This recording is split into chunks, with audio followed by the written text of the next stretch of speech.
இந்த காலை பொழுதிலே வரவேற்று அமைக்கின்றேன். வணக்கம். பெருமை இன்று நீங்கள் குழுமியிருக்கிறீர்கள் என்றால் இந்த விழா என்பது உங்களை பாராட்டுவதற்கு மட்டுமல்ல, ஊக்கப்படுத்துவதற்கும் கூட. வரும் நாட்களில் நாமும் சிறப்பாக படிக்க வேண்டும். வரும் தேர்வுகளில் நாமும் வெற்றி பெற்று தமிழகத்து மக்களுக்கு மட்டுமல்ல, தூத்துக்குடி மக்களுக்கும் ஒரு சிறந்த பெயரை எடுத்துக் கொடுக்க வேண்டும் என்பதுதான் உங்களது எண்ணமாக இருக்க வேண்டும். அதற்காக தான் இது போன்ற விழா. மேலும் இந்த விழா இன்று நடைபெறுவதுடன் மீண்டும் ஒரு சிறப்பான விஷயம் இருக்கிறது.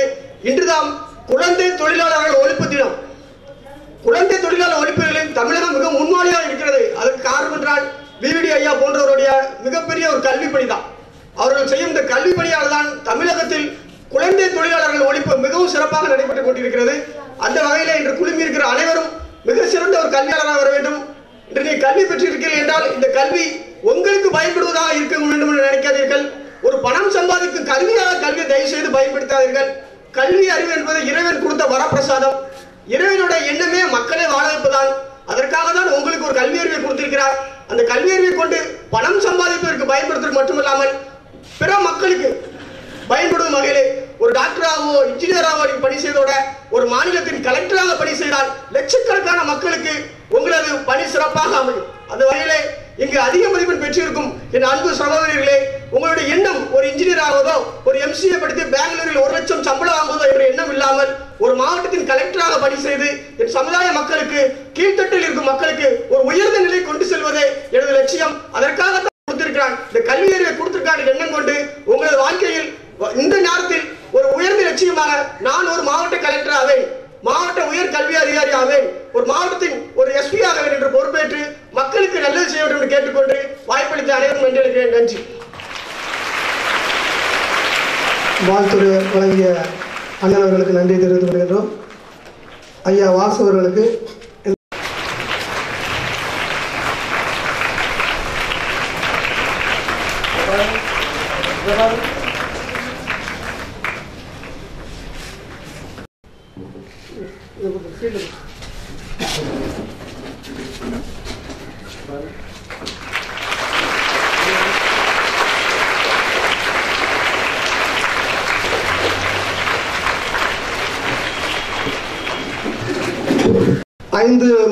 ஐந்து வரை மதிப்பெண் எடுத்த மாணவ மாணவிகளுக்கு பரிசு வழங்க இருக்கிறோம். அதாவது மறைந்த ஜேசு நசரீன் அவர்கள் நினைவாக இந்த ஆண்டு முதல் அதிக மதிப்பெண் எடுக்கும் மாணவ மாணவிகளுக்கு பரிசு வழங்குவதாக அறிவித்துள்ளோம். அதன் முதற்கட்டமாக இப்பொழுது முதல் மதிப்பெண் எடுத்த மாணவிக்கு மாநகர செயலாளர் ஐயா பாலசர் ஐயா அவர்கள் வழங்குவார்கள்.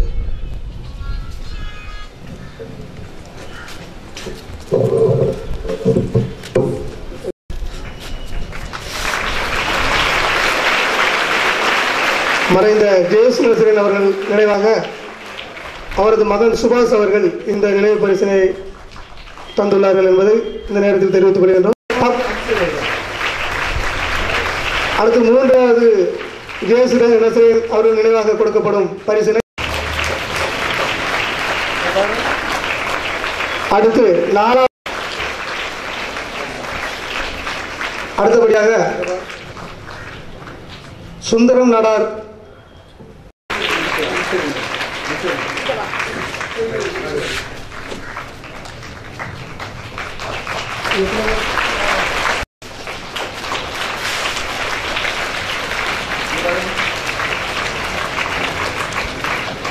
அடுத்து இந்த இனிய காலை வேளையிலே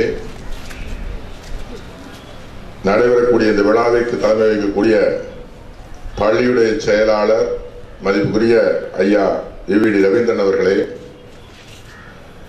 முன்னிலை வைக்கக்கூடிய தொழிலதிபர் வி சதீஷ் அவர்களே, பள்ளி உறுப்பினர்கள் முரளிதரன் அவர்களே, திரு வாசு அவர்களே, பள்ளியின் தலைமை ஆசிரியர் அவர்களே, என் அருமைக்குரிய நண்பர் ரவி அவர்களே, மாணவ மாணவிகளே, ஆசிரியர் பெருமக்களே, உங்கள் அனைவருக்கும் முதற்கண் வணக்கத்தை தெரிவித்துக் கொள்கிறேன்.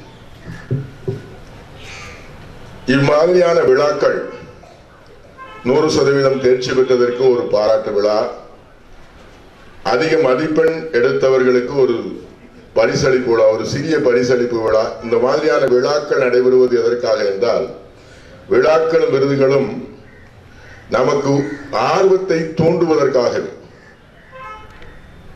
ஒரு நபர் பெற்ற பரிசை ஏன் நாமும் பெறக்கூடாது,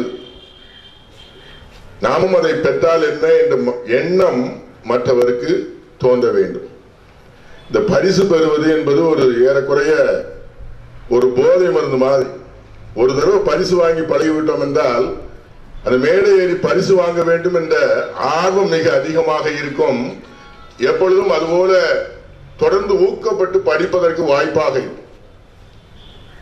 இது மாதிரியான சின்ன சின்ன நிகழ்ச்சிகளின் மூலம் உங்களை நீங்களே ஊக்கப்படுத்திக் கொள்ள முடியும். அதுக்காக இந்த மாதிரியான விழாக்களை பள்ளிகளிலே வைத்து நீங்களும் படிக்கலாம், நீங்களும் இதை விட சிறப்பாக படிக்கலாம் என எந்த ஒரு மனிதனுக்கும் இந்தியாவில் எந்த ஒரு மனிதனுக்கும் எந்த பதவிக்கும் செல்லலாம் என்பது நம்முடைய முன்னாள் ஜனாதிபதி அப்துல் கலாம் அவர்கள் நிரூபித்திருக்கிறார்கள்.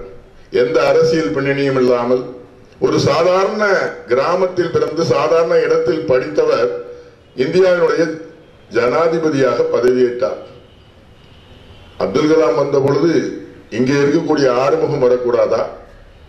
எல்லோரும் வரலாம், எல்லோருக்கும் அதற்கான தகுதி இருக்கிறது. அந்த தகுதியை வளர்த்துக் கொள்ள வேண்டும். அந்த தகுதியை வளர்ப்பதற்கு ஊக்கப்படுத்துவதற்கு இது போன்ற விழாக்கள் நடைபெறுகின்றது. கல்வி அறிவு என்பது நாம் பெற வேண்டிய ஒன்று.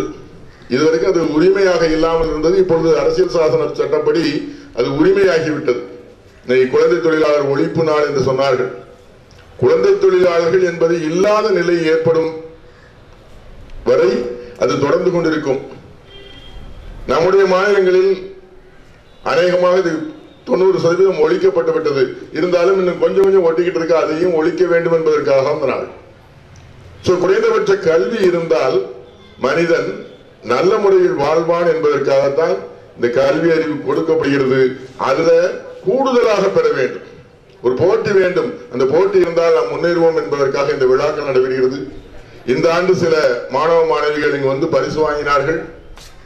அடுத்த ஆண்டு இதைவிட அதிக மாணவிகள் போட்டியிட்டு அந்த மாதிரியான பரிசுகளை வெல்ல வேண்டும் என்று கூறி வாய்ப்புக்கு நன்றி கூறி விடைபெறுகிறேன். நன்றி, வணக்கம். 10ஆம் வகுப்பு படித்துக் கொடுத்த ஆசிரியர் பெருமக்கள் தயவு செய்து மன்னித்துக் கொள்ளுமாறு கேட்டுக்கொள்கிறோம்.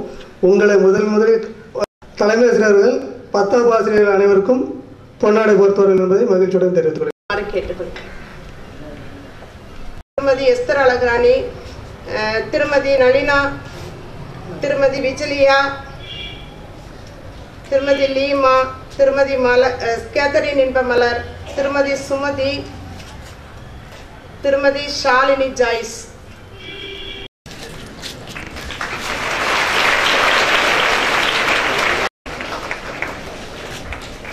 பாரு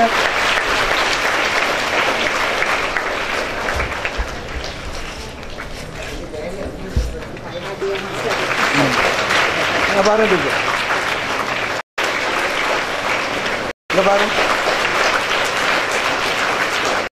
டீச்சர்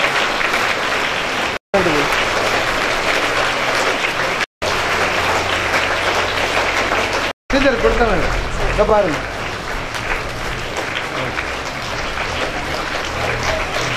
பாருங்க டீச்சர்.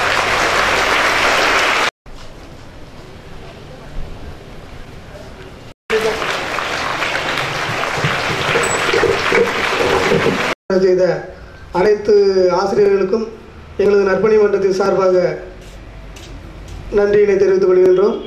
அடுத்து விடுமுறை நாட்களில் கைப்பந்து பயிற்சி அளித்த ஆசிரியர் ஐயா சதீஷ் அவர்களுக்கு எங்களது மன்றத்தின் சார்பாக பொன்னாடை போர்த்திருக்கிறோம். எங்கிருந்தாலும் மேடைக்கு வருமாறு உங்களை அன்புடன் அழைக்கின்றோம்.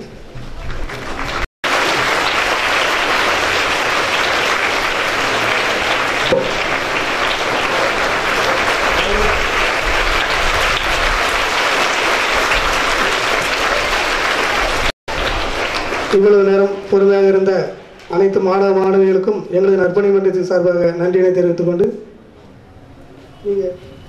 ஐயா அவர்கள் வாழ்த்துறை வழங்குமாறு கேட்டுக்கொள்கிறோம். அன்பார்ந்த மாணவத்தில் அனைவருக்கும் காலை வணக்கத்தை தெரிவித்துக் கொள்கிறேன்.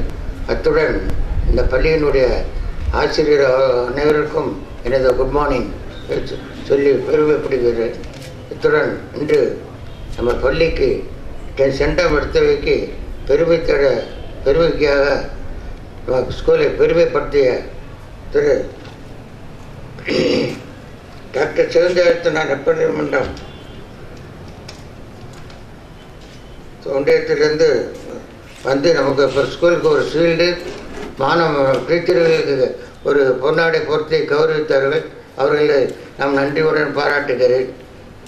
இந்த வருடத்தில் இந்த பாலசேகர் எக்ஸ்பெரிமெண்டம் சதீஷ் இருவரையும் மேலும் மேலும் மனமாற வாழ்த்துகிறேன். அத்துடன் ஒரு சிறிய திருத்தம், இந்த பள்ளியில் படித்த எல்லாரும் டீச்சர் நம்ம இவங்க கொடுத்தது நம்ம 10th டீச்சர்கள் மட்டும் பொன்னாடை பொறுத்திருந்தார்கள். அது தவறு. எங்கள் பள்ளியில் அனைத்து டீச்சரும் 10th எல்லாத்துக்கும் எடுத்து எங்கள் பள்ளியை பேரும் சீரும் சிறப்புமாக செய்து கொண்டிருக்கிறார்கள். அவர்களுக்கு பொன்னாடை போர்த்துவது என்னுடைய கடமை. ஆகவே மீதி உள்ள டீச்சர்களுக்கு என் சார்பில் பொன்னாடை போர்த்து கொண்டு கூறிக்கொண்டு விடைபெறுகிறேன். நன்றி, வணக்கம். ஐயா அவர்களுக்கு ஒரு அன்பான வேண்டுகோள்.